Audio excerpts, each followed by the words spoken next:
Did you know you could sponsor Nerd and Tie? That's right. If you go to nerdandtie.com and click on the sponsor information and pay us $20, we'd say something nice about you here. We'd compliment you on that hairstyle, or no, we'll probably just say your name. Or if you'd like to contribute to our legal fund, you can go to gofundme.com/nerdandtie.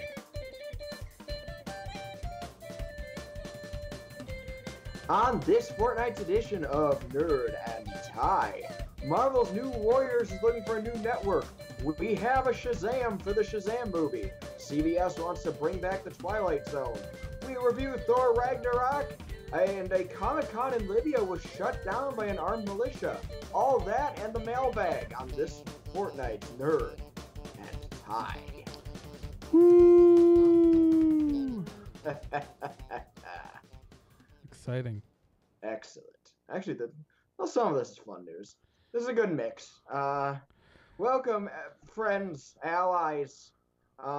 Lend us your ears, for we have returned. It is another edition of Nerd and Tie. It's exciting. It's extremely exciting. Yeah. Still excited to be here. The only person who's actually seen the Thor movie. We have him. Yes, I'm the only one in the whole country that's seen the movie. You're the only one. Whole country. Mm-hmm. It's true. Yeah, you got That's Primo true. access. Primo. It's true. I can prove it in space. And I'm mildly annoyed by the slight ground loop we're getting right now, and but we can't do anything about it, and hopefully it'll go away. And That's the fun of recording in commenting on that apartment Primo buildings. access, powerful as ever. The wise wizard Tolkien didn't write nearly enough about Genproc. Oh man, I just got to the ends in the second movie, and I'm just like, baroom. I was about to say, I know you were doing your Lord of the Rings rewatch. You're into Two Towers at this point. Yep. Yeah, Okay. I started a little late, and we just met Treebeard, and he is my favorite aside from Sam. It's such a good movie. And I'm just like, yes, squish the orcs with your feet. So good. I So didn't. satisfying. And speaking, I am Nick Izumi, and speaking of Sam, I did not recognize him at all in Stranger Things 2. Really? Just throwing that out there. Wow. Didn't recognize him at all. You didn't recognize I Sean Astin? Surprising. I didn't. I can They- recognize him anyway. Wow. That's just me. He was That's the most Sean weird. Astin-y Sean Astin's ever been. Right? All of my favorite TV shows, like all my favorite TV shows I've been watching this year, it seems that Hobbits managed to sneak into. I got Sean Astin in that. I had Elijah Wood on Dirk Gently. It's great. Oh, I still have to see that. Oh It's yeah, you awesome. gotta watch that first season. Check It's out amazing. Max Landis' Dirk Gently. It's fantastic. It's such a great show. I'm gonna fix this buzz in the sound, so we're all gonna stop talking for 2 seconds here because no one's gonna hear you if you keep talking until I say go.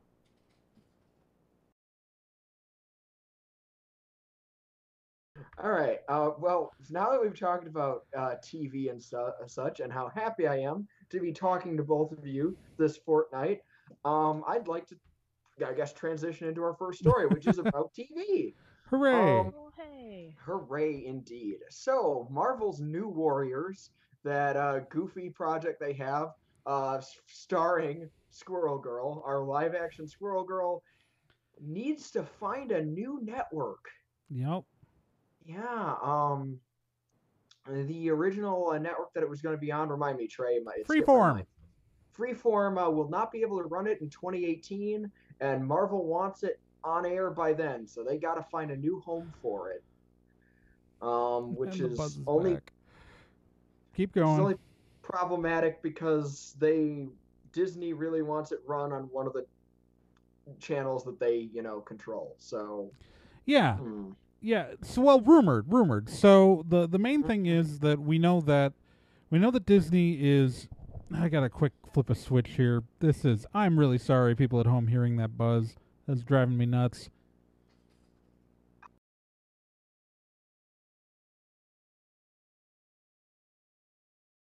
The recording equipment. okay. And so that's why, yeah. That's why it's a little frustrating. It keeps coming back. I just have to live with it. All right, so so what happened is that they wanted to air in 2018 on Freeform. It was ordered straight to series, and it's apparently tested incredibly well internally at Disney, and so they wanted to air in 2018 That's no matter good. what.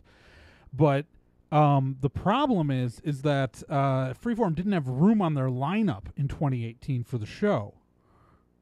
Weird. Yeah, Okay. so they're supposedly shopping it around like to other networks. Now, that's what we know for sure. That is confirmed. That is 100% confirmed. Now, there's a rumor that Disney denies. Disney and Marvel deny this rumor publicly, but there's a rumor that they're not allowed to shop it outside of Disney-owned networks. Okay. Which includes Freeform, but and ABC, and because Freeform used to be ABC Family, so that's that is the ongoing issue.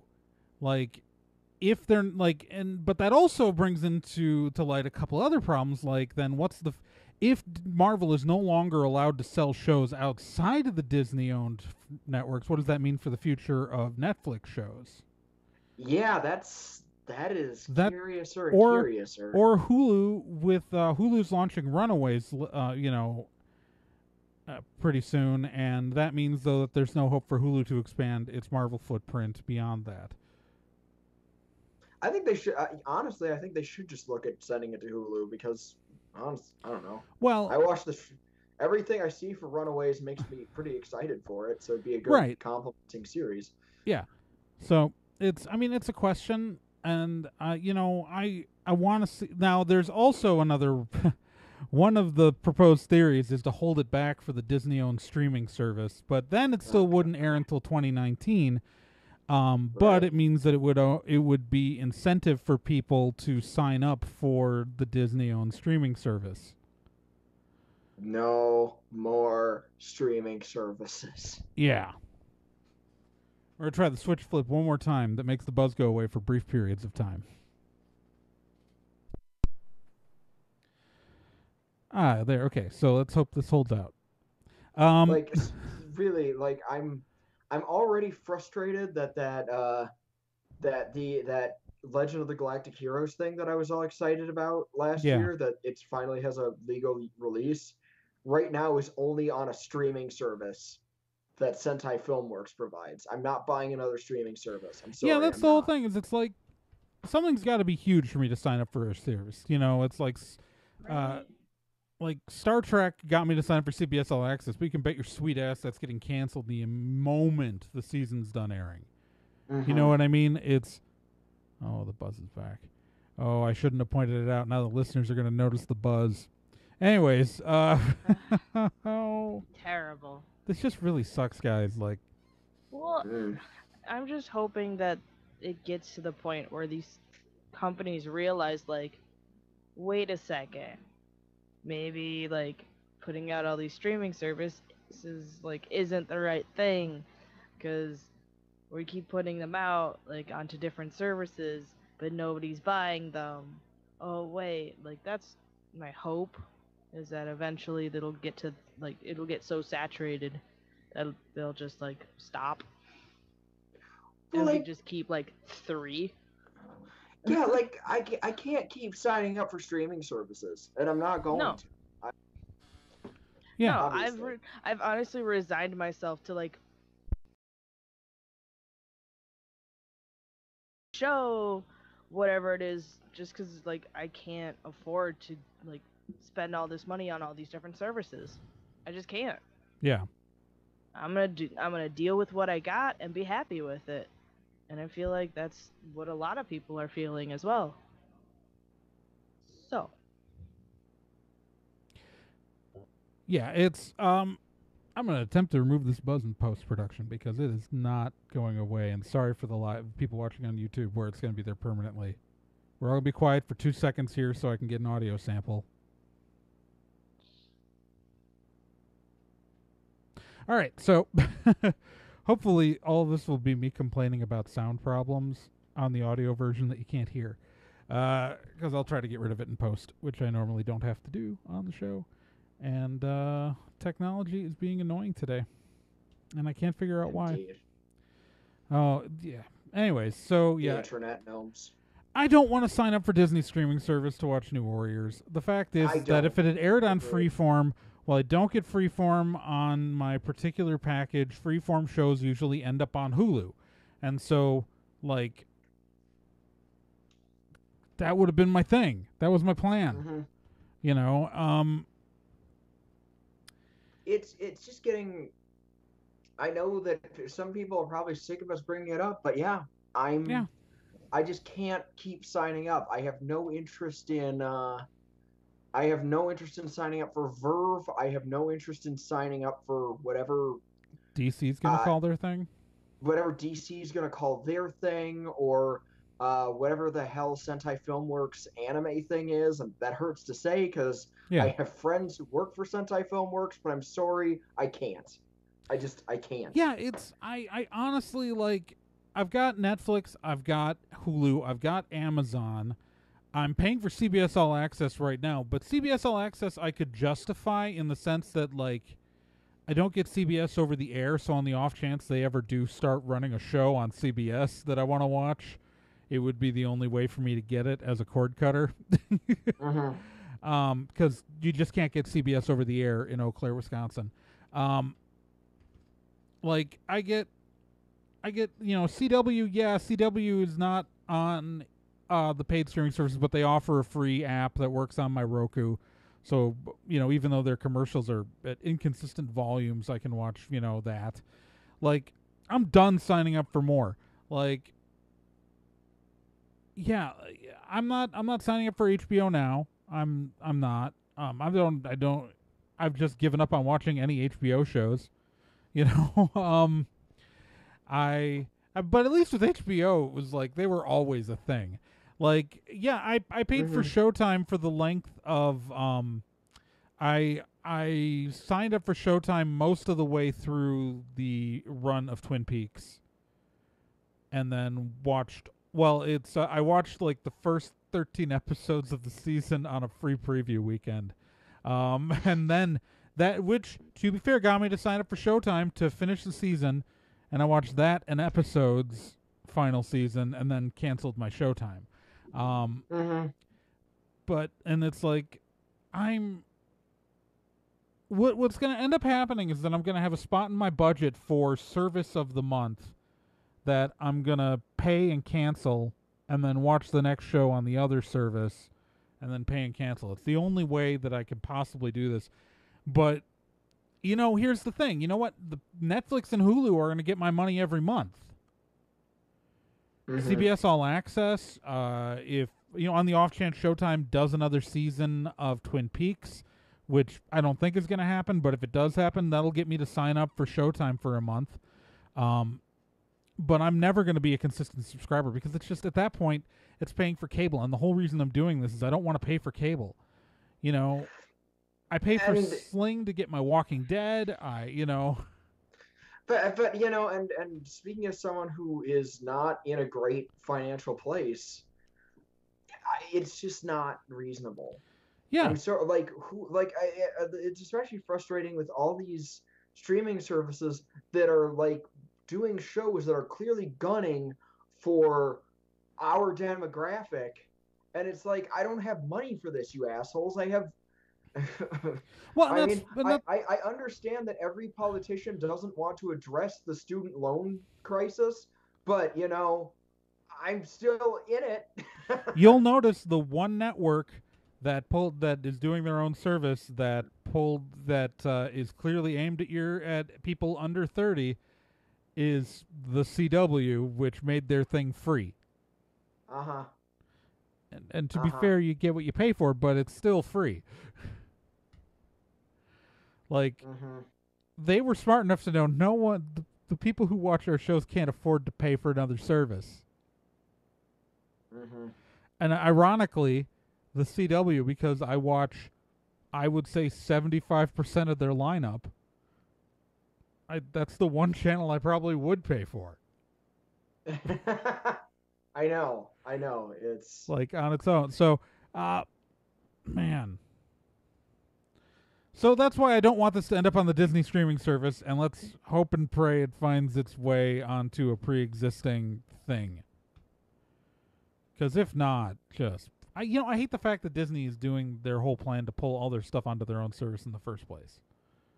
It's stupid. I hate it. I'm not going to sign... Like, I really want to watch the new season... Like, when DC launches the platform, I'm just going to be annoyed because I can't watch Titans and I can't watch Young Justice because I'm no way in hell am I paying for that. Like, those... CBS got me with Star Trek. Like, they knew where the money... They're like, here's the one property that I will pay for. But that's fair. But that's it. I feel like we need to move on, and DC is a good jumping off point. But I want to move on eventually. But I do want to say I do feel on that topic of streaming services, I feel betrayed in regards to DC streaming services, because I spent several real life years campaigning for a new season of Young Justice. And this just feels like a kick in the junk. Yeah. I campaigned real life years for that, up until I got my house and I didn't have a ton of disposable and I don't have a ton of disposable income anymore. I would be going to the store to pick up the brand new, straight to video DC movie every time one of those came out. Yeah. Especially the Titans related ones, doing that hint, this is what I want. And it just feels like a kick in the junk. Sucks. Well, that's because it was one. You know, it wasn't a kick in the junk, to move us on to another topic. What? Thor Ragnarok. Oh boy. So since I'm the only one of us who's seen it so far on the show. The only one in the country. The only one in the country. We established this. You think you've seen it, but you haven't seen it. So Thor Ragnarok came out this weekend, and surprise, surprise, it's super good. Like, the first Thor was good, but the second Thor, The Dark World, is often considered by many to be kind of one of the low points of the MCU. Like, I still liked it, but I don't think it's an entertaining movie, but it's kind of Iron Man 2-esque. It's kind of forgettable in every way, shape, and form. I mean, Iron Man 2 at least had whiplash chewing scenery. Mm-hmm. Yeah, it was. But, so we got the third Thor, which is in many ways a complete reboot to the Thor corner of the universe. Gone is Jane Foster and our human trio of Jane, her assistant, played by Kat Denning, and Eric Selvig, are nowhere in this film. They're just completely absent, and it's explained that Thor and Jane broke up between films. Nothing shocking there, but it's a lot of stuff happens in this film, and so I'm going to attempt to talk about this completely spoiler-free. It is probably one of the funnier Marvel Cinematic Universe films. That doesn't surprise me. Well, it's like a lot of the earlier Thor movies where while Thor was kind of comedic in the first one, and while he's always been kind of, he's always made jokes, his films have been quite serious, especially if you take The Dark World. Like, that's well, the first one had a lot of humor, but the Thor The Dark World just really didn't really feel. Well, like, Kat Denning's character brought a lot of humor in Thor The Dark World, but we didn't get a lot of that from... I guess more what I meant is from my previous experience with Taika Waititi. And he plays a fairly prominent character who's pretty great and made out of rock. That's fantastic. There's a lot of improv in this movie. There's a lot of jokes. I liked it a lot. I thought it was really solid. There are times where, I don't know, like, you're watching kind of you're watching a comedy with action elements is really when you watch this film. Okay. Like, I feel like the stakes are high, but there's sometimes where, because of the lighter tone, like there's a particular scene that I'm thinking of that I'm not going to explain what happens, but I know that the intent was to make it feel like the stakes were raised, but so little time was spent establishing certain things in this film that it like you would miss it if you weren't paying, like someone who walked into this movie without seeing the earlier Thor movies at all, which it's entirely possible at this point that there are people who would go into this only, having watched other MCU movies, but not having necessarily seen Thor: The Dark World or Thor. And so you wouldn't understand why a particular thing was supposed to have been important. Right. Oh, it was directly established that the Infinity Gauntlet on Asgard was a fake. They did canonically establish that. That's not much of a spoiler, although it does involve Cate Blanchett walking up to it and going fake and kicking it over. That's funny. I like that. Yeah. Continuity fixes. Yeah. But there's just the performances are good. All of the cast put in really good performances. I feel like overall it's a really enjoyable movie, and at the end point of the film, I think is a really important lead into Infinity War if you made sure to stay past the credits. Who doesn't at this point? There are people, man. I know, but they suck. Okay, and this was the mid, because there's a mid credits and there's an after credits. The after credits is just funny. Like, if you don't see the after credits, you don't miss anything plot important. But the mid credit one sets up a shot to set up Infinity War.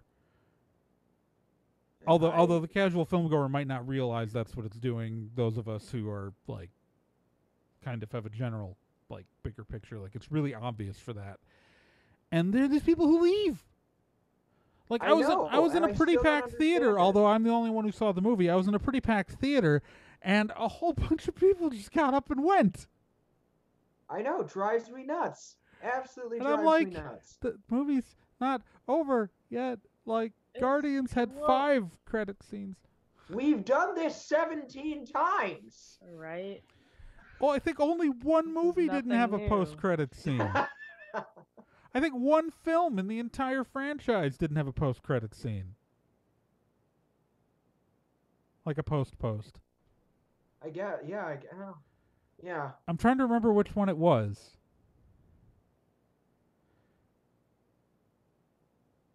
I think no idea. I think Age of Ultron might not have had anything at the very end. It was either Age of Ultron or Ant-Man.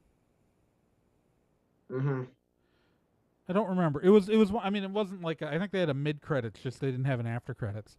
I think it was Age of Ultron. I think you're right. I think it was Age of Ultron because I think they wanted to but couldn't. They just I think it was because there was an intention to do a Spider-Man reference, but they didn't weren't completely done with the contract by the time the film had to go to print. But anyways, so Thor Ragnarok, so it's very much a tonal reboot of Thor. It is much more in lines with the Guardians of the Galaxy corner, tonally, the first Guardians. Okay. Except it's more jokey than that. Weird. Well, and partially it's just because Peter Quill is taking things more seriously. Well, it's the way Thor deals with things. As a person, right. The way he talks. The opening shot starts with Thor hanging in a cage and going, "Oh, I bet you're wondering why, how I got here." And, blah, blah, blah. And and making jokey references to his situation. It turns out he's talking to the skeleton who's in the cage with him. So it's not actually a voiceover like it sounds like. Oh. So it sounds like it's an after the movie voiceover, but it's really just him in the cage, literally talking to a skeleton that's in the cage with him. Oh, jeez. But it's And it ends like in a scene, and like we're talking about seeing the first 5 minutes of the film here, so I don't feel like this is spoiler territory. But it ends up on a chain, talking to this other character, and he's hanging from the chain and slowly turning, and so when his back starts facing the kind of bad guy character he's in the scene with, he insists that the bad guy stop talking. Wait!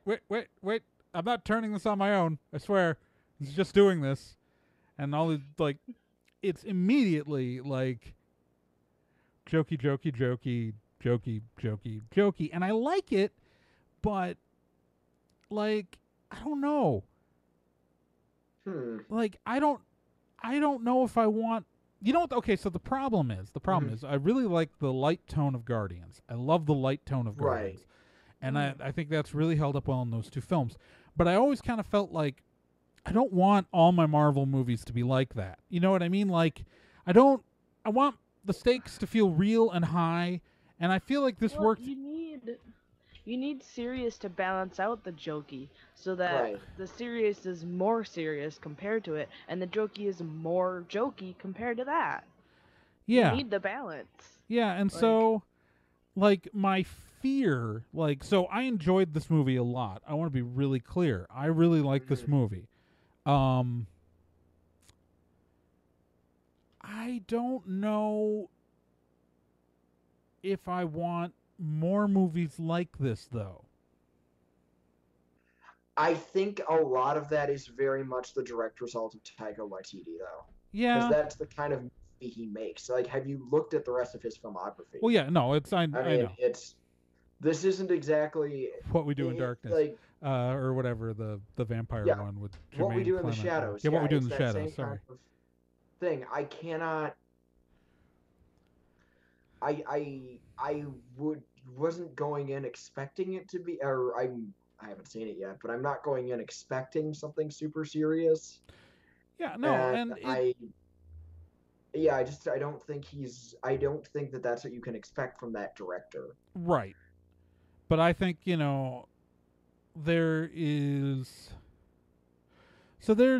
a trend in the Marvel movies. Like, they've never been like super serious. Most of them haven't been super serious, with the exception of like the Captain America movies and like the Incredible Hulk. And I feel like the Avengers movies in many ways have good tone, but like they offset with jokes, but like the stakes felt high. I feel like between the Guardians, Ant-Man, Spider-Man, that there's been a lightening of the tone in some of the more recent films. Like I can see that, but that might be trying to keep the tone a little light before we get really dark. Oh, I know. Stuff. And like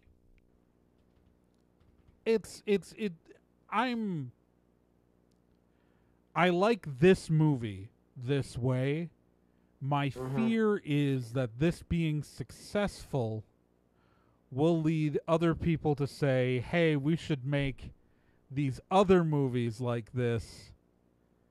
Not necessarily that I'm worried that Marvel's going to do it, but that other companies might imitate that approach. Just like how Suicide Squad completely reshot half the movie and changed all their marketing after Guardians came out.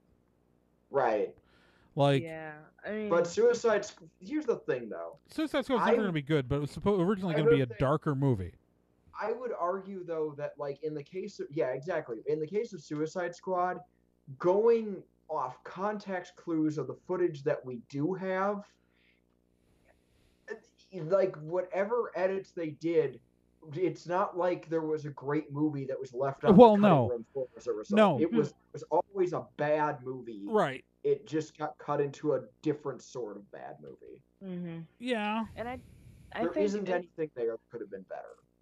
I think it very much depends on, like what character, like what if there are going to be more superhero movies, like which superhero gets this kind of treatment. Because like you guys, like I agree with you guys that I'm okay with this kind of treatment of certain superhero films, but it really depends on It depends on the character. Ooh. Exactly. It depends greatly on the character. Like, I'm totally okay with Thor having like this great sense of humor along with Peter Quill and like some of the others, Well, but like I think of it this way, like I like the Thor movie this way. I would never want a Captain America movie this way. right? Yeah. Yeah. In fact, I Yep. don't like when like there's a particular moment in it comes down to Age of Ultron, which I did actually like Age of Ultron overall. I know that there are people who disagree with me, but I did. But I took a look at the way that I hate that so I don't like the way that Joss Whedon writes Captain America. Joss Whedon does not. It's He writes him like a obvious. farm boy, not like a guy from Brooklyn. Yeah, Joss Whedon has no. Is he from concept of how Brooklyn to or write is he that from? character. Yeah, he's from Brooklyn. It doesn't add up. He's from Yeah, Brooklyn. Yeah, he's from Brooklyn. Yeah. yeah. Like, Joss Whedon Like- has no concept on how to write Cap. He Yeah. doesn't get the character at all. Honestly, I also think he has no concept on how to write Black Widow, but that's I and it's painfully apparent that he didn't even look at what was going on with Winter Soldier, because there's no way you can look at how those two characters interact in Age of Ultron and tell me that that's the same relationship they had in the previous movie. You can't. It's not there. yeah. I'm sorry, it's not. But Yeah, but it all comes back to like there's a prominent joke in Mhm. Age of Ultron where Cap calls out like the language joke, That's so Mhm. dumb. and I'm like, that doesn't seem like something Steve would actually care about. he's a World War II vet, Joss. You ever watch Band of Brothers? right? He would have been so used to swears. He Are grew you, up. are you trying to make he's old joke? You can make that totally other ways. He grew up in a poor. He's not suburban. Like the Mhm. whole like No. clean language thing is such your suburban grandpa, not a like who's then lived through the 50s and 60s. Not the the guy who went straight from World War II to modern times, who grew up in a poor neighborhood, who like like he went Right? He from probably knows some swears that like we don't use anymore. Oh my Right. God, he definitely does. yeah. I'm just saying. He went from a war zone to modern times immediately. He didn't have any of those middle steps of like white Right. bread into the neighborhood, like, and so that's why when I say like I worry about how things get adapted and how things will shift with other writers and things like that down the line. Now, Whedon is no longer writing in the MCU, so it's not so much a an issue. See, for Thor is the one who I think you have legitimate concern over what's going to happen with Infinity War, because thankfully Infinity War, at least part one, is the same.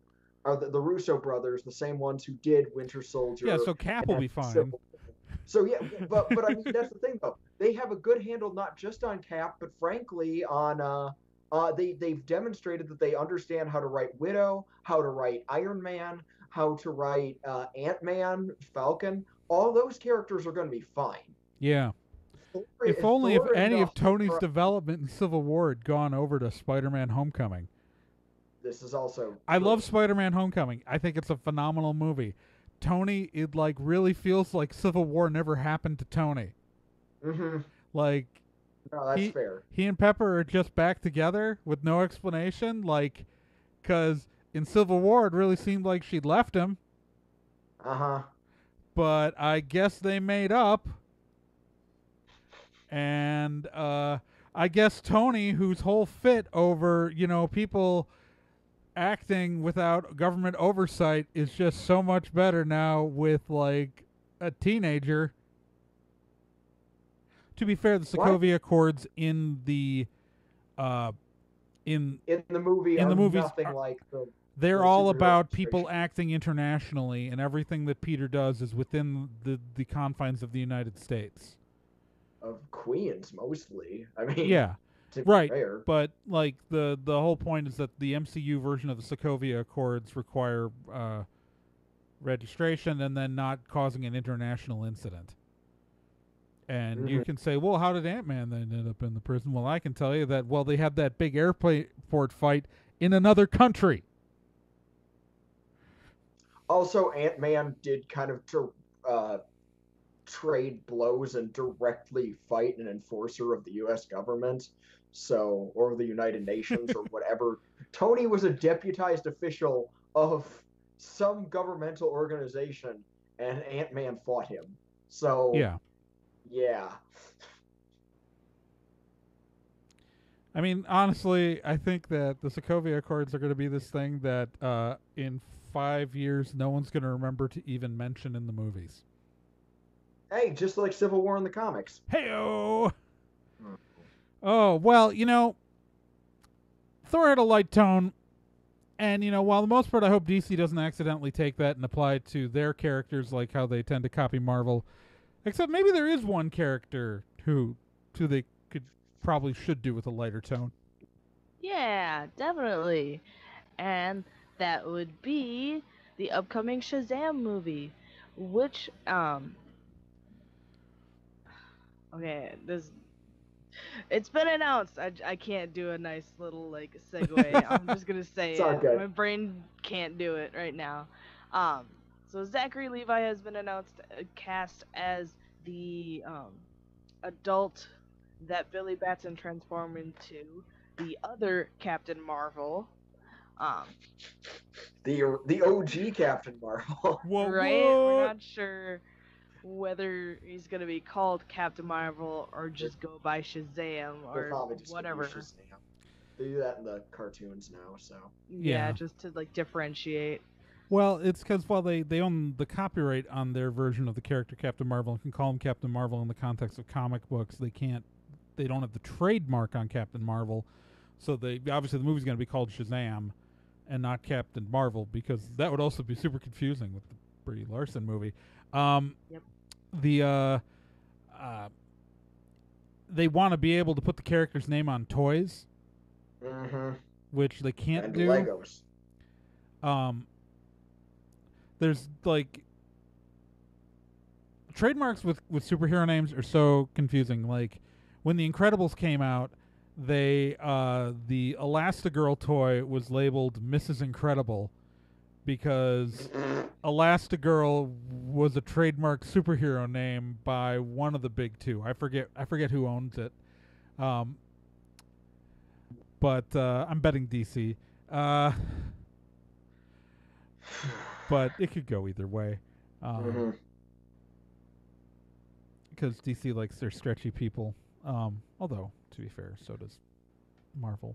There are too many stretchy people. Plastic Man is the best. Plastic Man is the best. I prefer Elongated Man every day because... he's Elongated Man, I'm going to give him... I'm going to compare cartoons because this is what I'm going to have to do. Yes, Elongated Man was in one of the best Justice League episodes, this greatest story never told, which is mostly a Booster Gold episode, which makes it wonderful. However, Plastic Man was one of the main recurring characters in Batman the Brave and the Bold, which gives him way more points in my book.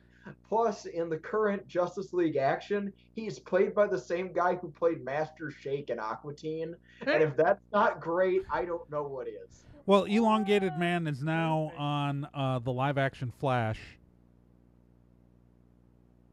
Yeah, but he's not in Batman Brave and the Bold, so... All right. But so Zach Levi, who was in Thor Ragnarok briefly, as he plays an Asgardian in the Thor movies. Well, the second and third, not the first one. In the first movie, he's played by the guy from Once Upon a Time because Zach Levi was busy shooting Chuck during the first Thor movie because that's how long ago the first Thor movie came out. Holy crap. Weird. I feel... Yeah. MCU's going to turn 10 next year.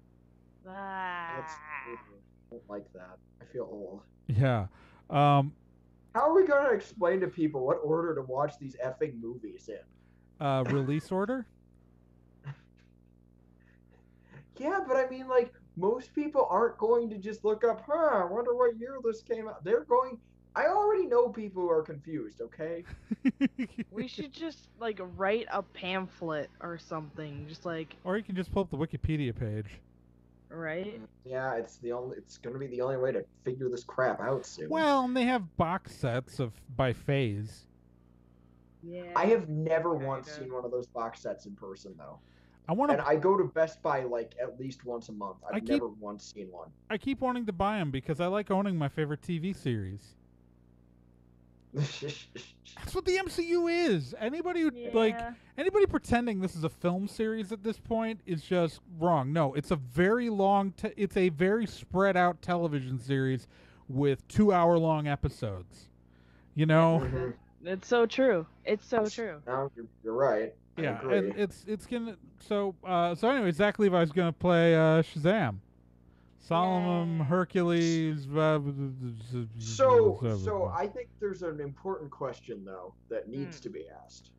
So we know Zach Levi is playing Shazam, the captain himself, but I think the real important question that we need to discuss right now is which one of the Stranger Things kids is going to be Billy Batson. How did I know you'd go there? That's just. I'm sorry. I'm asking it now because. If I were, now granted, I don't work for Warner Brothers, and they've made a lot of other terrible decisions, so maybe I shouldn't be assuming that they would have this kind of thinking. But if I worked for Warner Brothers, I would be calling up the agents of those kids and trying to get one of them as my Billy Batson. Well, either the kid who plays Finn or the kid who plays Will. Like, those are the two, because... kid named Finn who plays Mike? Mike, yeah. Well, actually, it's the character is Mike. The credited name is Finn, but Finn is actually composed of a swarm of bees. Oh, okay. It's very careful editing around that. Interviews are very awkward. Yeah. No. Sorry. It's been a weekend, man. It's all good. It's all good. Okay. Yeah. No. The kid who plays Mike or the kid who plays Will, and obviously, like, you know, because. We would have cast a non-white actor if it was going to be the kid who played Lucas, right? Probably for the adult instead of, you know, and Dustin. I love that guy. I don't know actually, but I think so. Can do it. He could do it, but the reason why I'd go with either Mike or Will is because either Mike seems he plays the much more engaged, like there's a cleverness behind the performer's eyes, and that I like, and also, but on the other hand, the guy who plays Will is really good at looking terrified all the time, which seems like the exact sort of way that kind of like I like to think of my Billy Batson is completely fucking lost. Sorry for my language. There goes monetization on this video. Every time. Anyway. Oh, but yeah, it's. But yeah.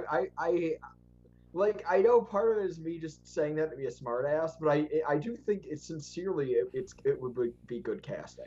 Well, you know, but to go back to Zach Levi, I'm really actually kind of excited that that's the direction they chose to go, because like a lot of people were like, there were like suggestions for like John Cena or like.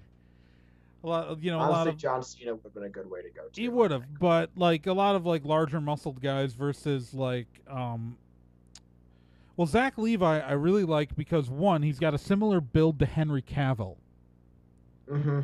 So if you want the counterpoint to Superman, that often you use Shazam as that, like he's a much similar build and better facial structure, but also then he's got really strong comedic chops.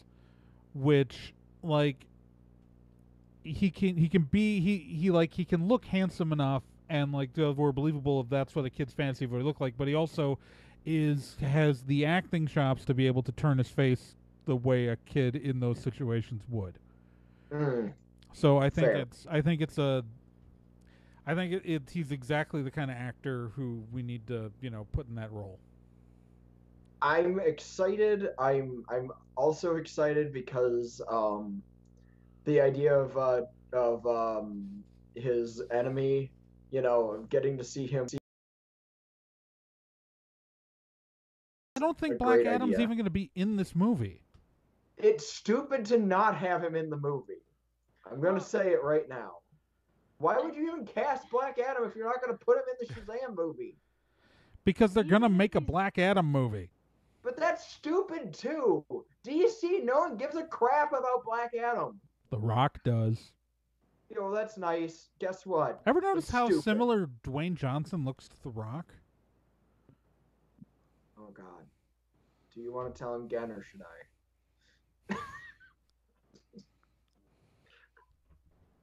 I'm just For your listeners at home, DC. who missed my magnificent face drop of all emotion.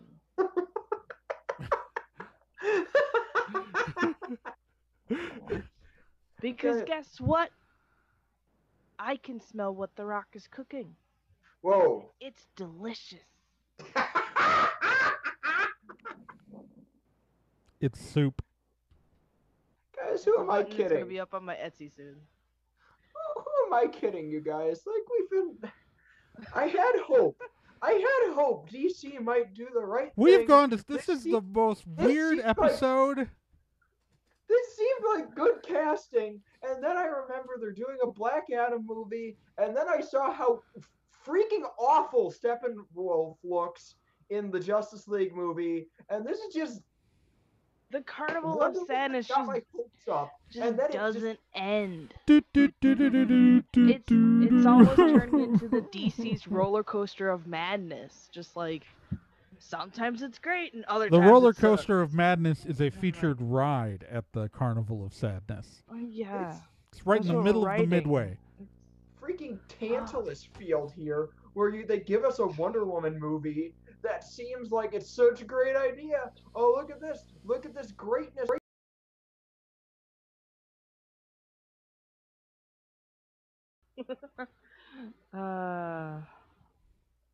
Boy, oh boy, I can't wait for another Barry Allen who doesn't look or act like Barry Allen.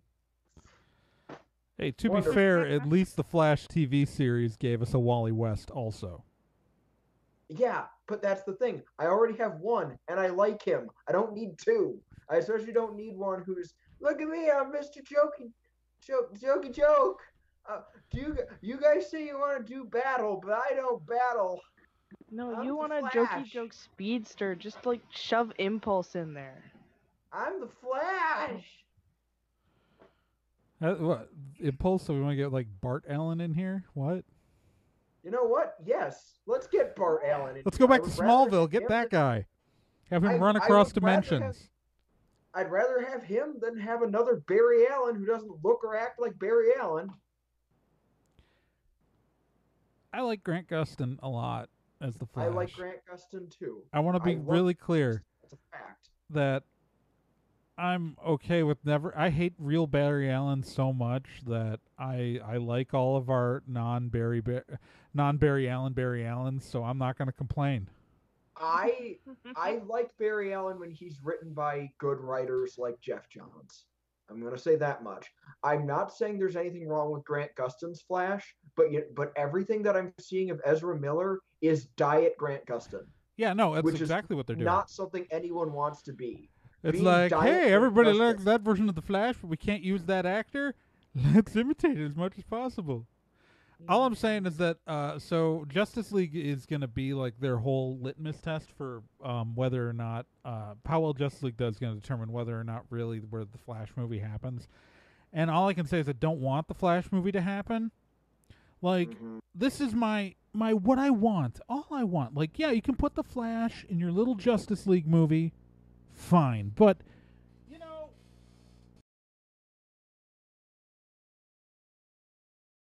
the Hulk in the Marvel movies. They can't make a Hulk movie because of the rights tie up with Universal, right?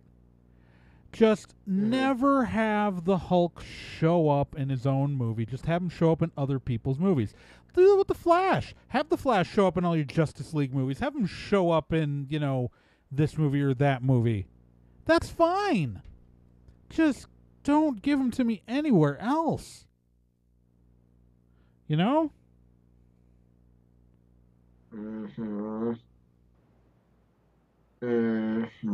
I know. I'm just had to get that off my chest. I'm just really frustrated.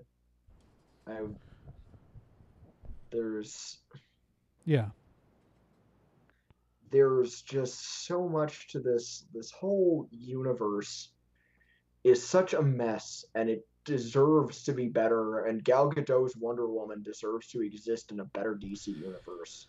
Yeah.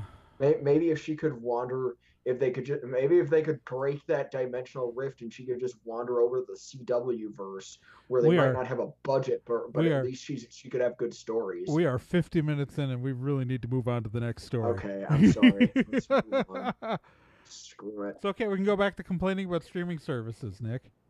Oh, great. No. So we've already gotten our streaming service thing out of the way. I'm not going to complain about it much. I'm not going to complain about it more. We all know how we feel, but admittedly, I think this is a good idea. The show, not the streaming service. CBS All Access wants to bring back the Twilight Zone, and apparently they want Jordan Peele to be the showrunner on it. Cool. Well, he wouldn't be the showrunner. Oh, okay. Read the whole story. Not just the clickbait. I only read I've been. We're all having a weird week, Trey. I'm sorry. No, it's okay. It's okay. It's so Jordan Peele. So it's been confirmed because Les Moonves said it himself in an earnings call that CBS All Access is going to reboot the Twilight Zone, but we don't know if it's in development or if there's an actual series order. That's literally all we know officially out of CBS's mouth. What the rumor is that Jordan Peele's production company, Monkey Paw Productions, would be the ones making it, and so Jordan Peele would be serving as a producer, and then there's another guy who'd actually be writing it. I don't have the stuff in front of me, but that other guy would be the showrunner. I'm still really good at this. He's the guy who ran Daredevil season 2, I think. Oh, neat. Okay. If I'm remembering correctly. We could use the Twilight Zone again. I like anthology shows. I like creepy anthology shows. That'd be fun. Yeah. Let's bring that back. Yeah, Marco Ramirez. Yeah, Marco Ramirez. Who's totally the guy from... I'm excited for new stories and not just rehashes of the old ones. Well, that is the advantage that the Twilight Zone's an anthology series, so you can remake the Twilight Zone without remaking any of the old episodes. And everything's got to be an independent story anyways. And with the success of other anthology shows out there, it like makes Black sense. Mirror and such. Yeah. It makes sense as a choice. It would be on CBS All Access, which, to be fair, would be a reason for someone to actually sign up for more than CBS. One show.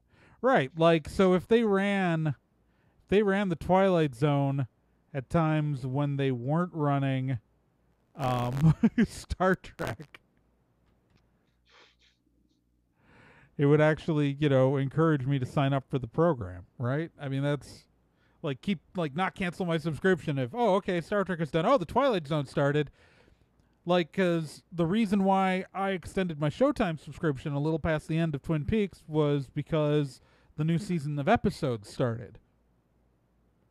It was the final season of the show, Episodes, if you have not watched Episodes, you should watch Episodes. It's a joint Showtime BBC production. I think it's BBC, some British network. Stephen Mangan's in it. Okay.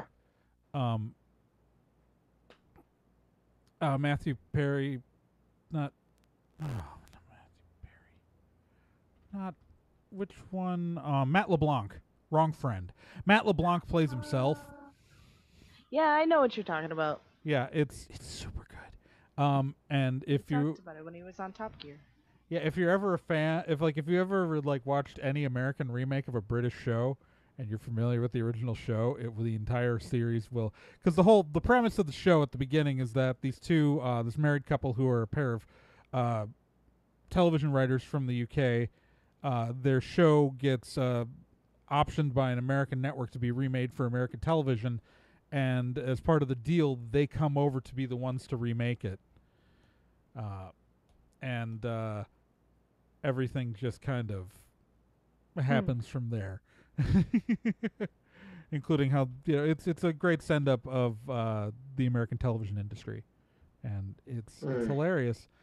And that, but my point is to go back to why I mention it is because that is why I extended my Showtime subscription, was to wait through the end of that. So if this aired opposite Star Trek, and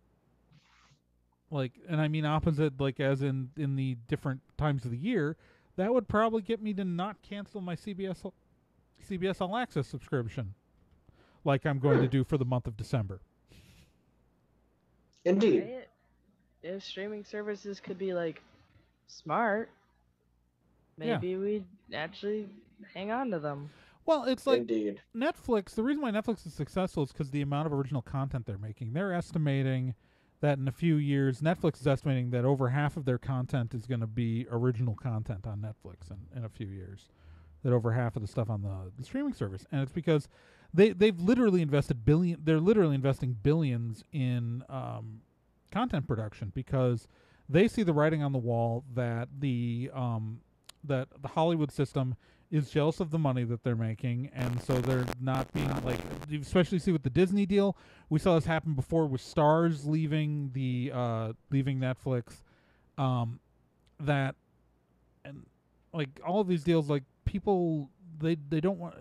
It's becoming harder and harder for Netflix to license content, and so Netflix has to create value on their own to make people sign up and pay the money, and they're doing that. I mean, it's Stranger Things is is one of the most amazing shows ever made, in my opinion, and it came out of nowhere last year. Like, loving it. Like, I remember when I stumbled across the trailer for the first season of Stranger Things, and I was posting it for the site, and I was like, I had no idea this series was happening. Like, oh, Winona Ryder? And then I didn't watch it immediately. Like, I'm one of the people who knew about Stranger Things before it aired, and I didn't watch it for, like, weeks. Until, like, the whole, like, Same. I was like, oh, well, maybe, like, oh, it looks interesting, I forgot about it, and then the internet went insane for the show. Like, this is the opposite of a hipster story. It's like, I technically knew it was a thing that was going to happen before everyone else, yes, but I didn't get into it until after everyone else. Like, right? And yeah, and now, of course, when season 2 came out, like, Eggo's doing, like, promotional shit that's, like, unofficial tie-ins that, like... That's amazing. Yep. Oh. Yeah, it's crazy. It's good, but it's crazy. Yeah, so, I mean, it's good that, to loop back to the CBS part, like, it's good that CBS All Access is coming up with original content. I think that the Twilight Zone is the perfect thing to reboot, and if Jordan Peele if his company was behind part of it, I think it would be a really good influence. Like, so the problem is that anytime Jordan Peele's production company gets involved with anything, even if he's not the lead creative voice, every single news outlet reports it as Jordan Peele is gonna do X thing. And you end up reading the story, and it's like, no, this other guy working for Jordan Peele wants to reboot it, and Jordan Peele's paying for it. Like... Oh, he's still a good dude to run it. Well, I know. And it's like, if anything, we know that the guy can do creepy horror.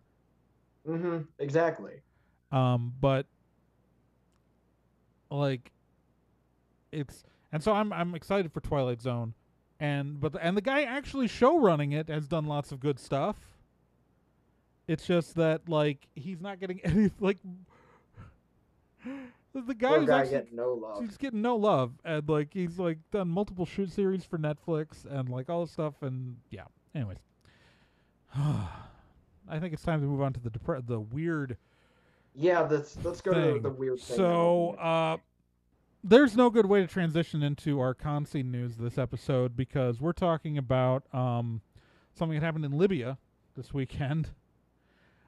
where an armed group shut down a local Libyan Comic-Con in Tripoli. So the Special Deterrent Forces, the SDF, arrested the organizers of a Libyan Comic-Con,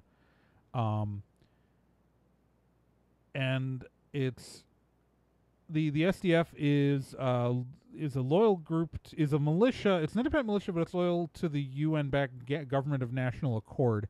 Libya is kind of a weird thing.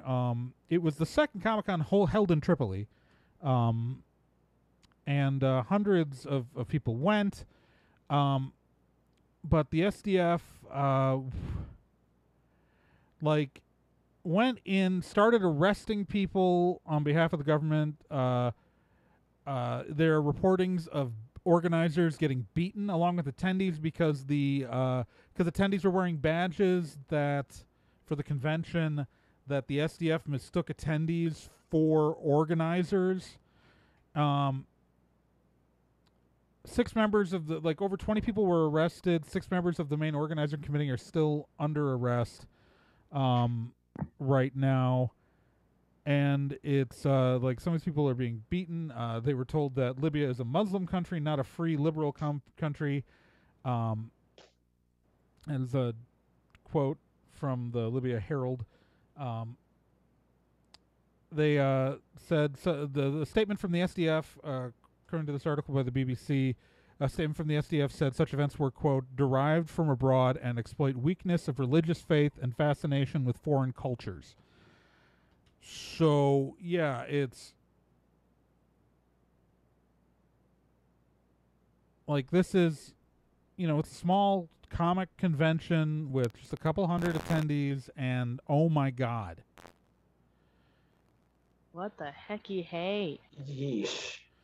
Yeah, and this Libya has been kind of a mess, obviously, since the overthrow of Gaddafi, and kind of been locked in kind of a constant civil war, but yeah. Still. Damn. Yeah, so, I mean, as we all head out to conventions over the next month and, months and years, let's remember that not everyone has the freedom to celebrate their fandom. Mm-hmm. Yeah. And sad truth. Yeah, it's so messed up. It's just I don't really have a whole lot more to add. Yeah, neither do I. I'm just yeesh.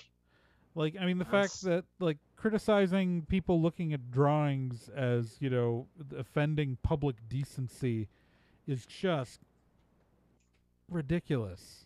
Well, the article does say some dressed up as characters, but yeah, there's cosplay. Yeah, it was a con. I don't know. I just really what it is that it's fear of it's fear of foreign influence. That's really what it comes down to. It is repressive right-wing conservatives are a problem for everybody. Not that I have a strong opinion. Fair. I don't have I don't know if we can really add much more beyond holy not shit. really. It's just unpleasant and makes me sad. I think I should just read a letter.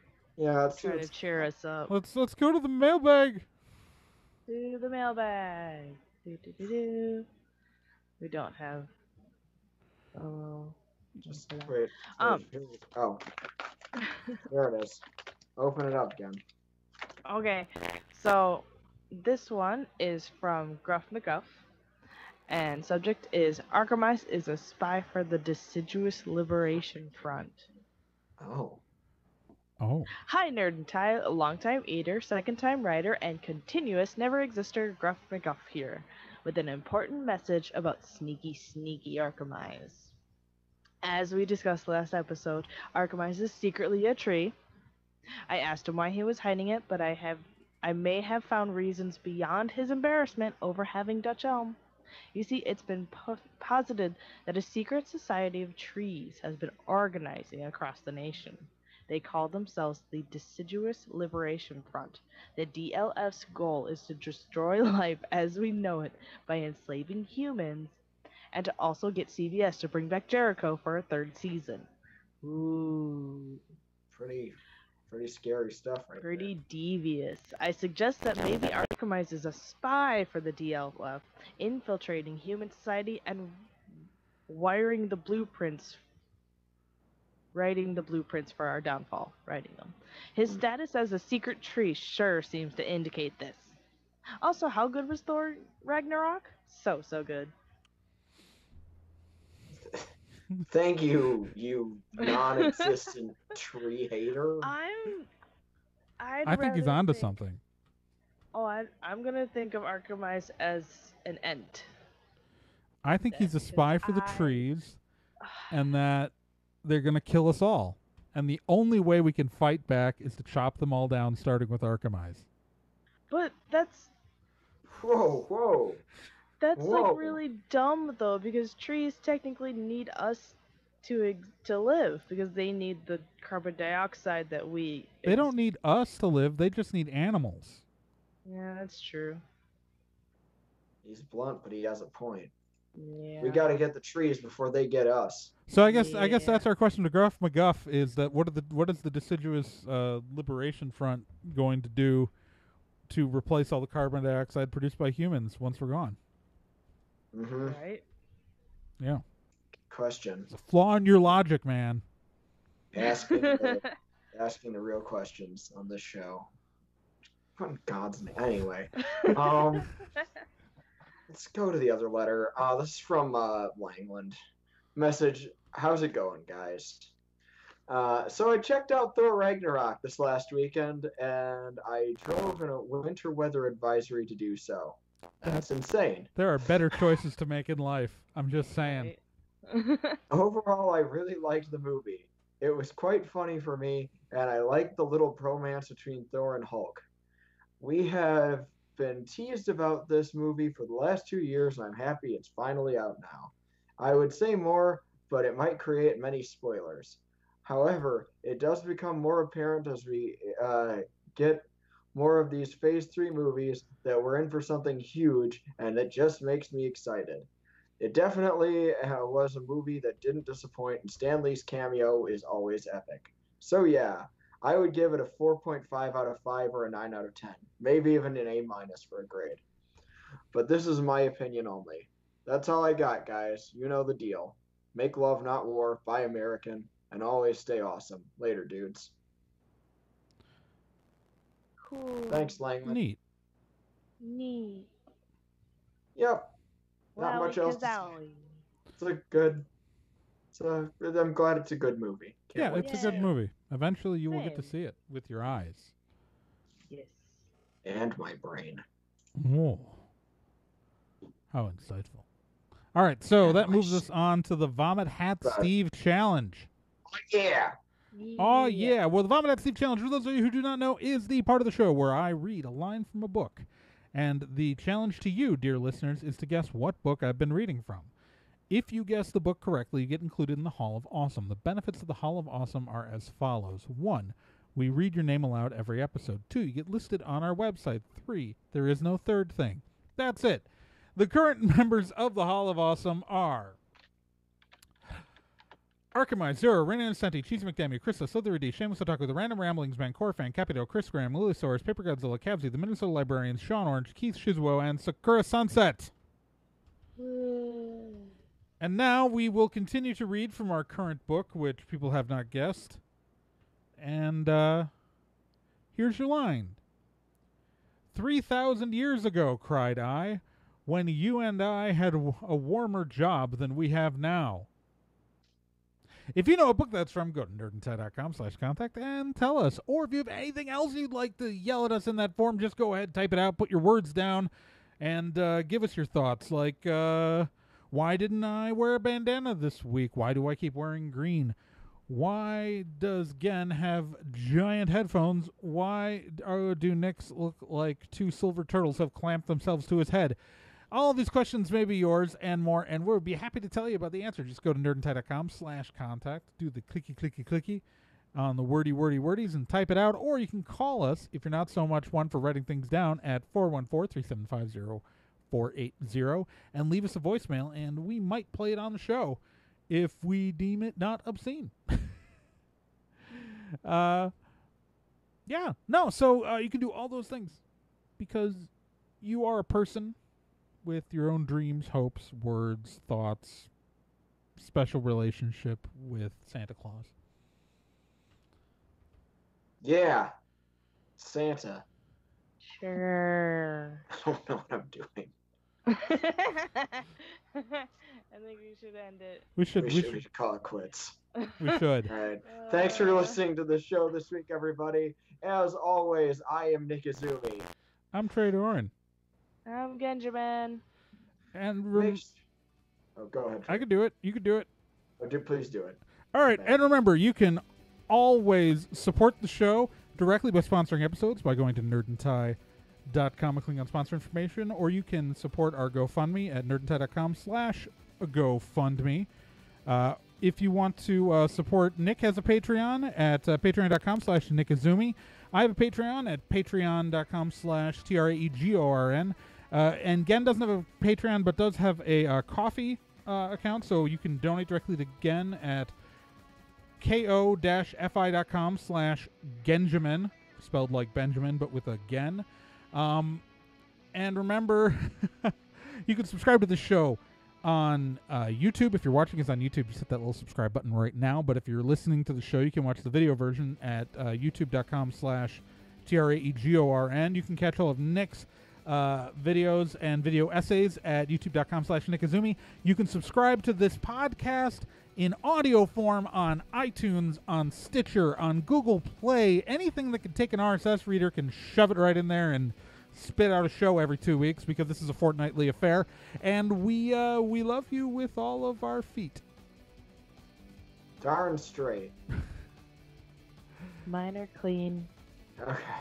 Keep on sparking in the free world. Have a good night, everybody. My foot! The heck? What are you doing over there? Oh, God. Scared. Oh. We should all be scared. We should...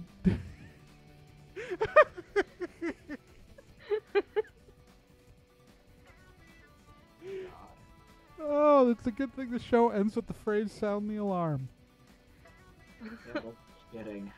I don't know where I'm laughing too hard to stop. Stop. Oh, there's the stop button. Goodbye, everybody. Goodbye, Spocket in the free world. I already said it. I said it too. I can say words too.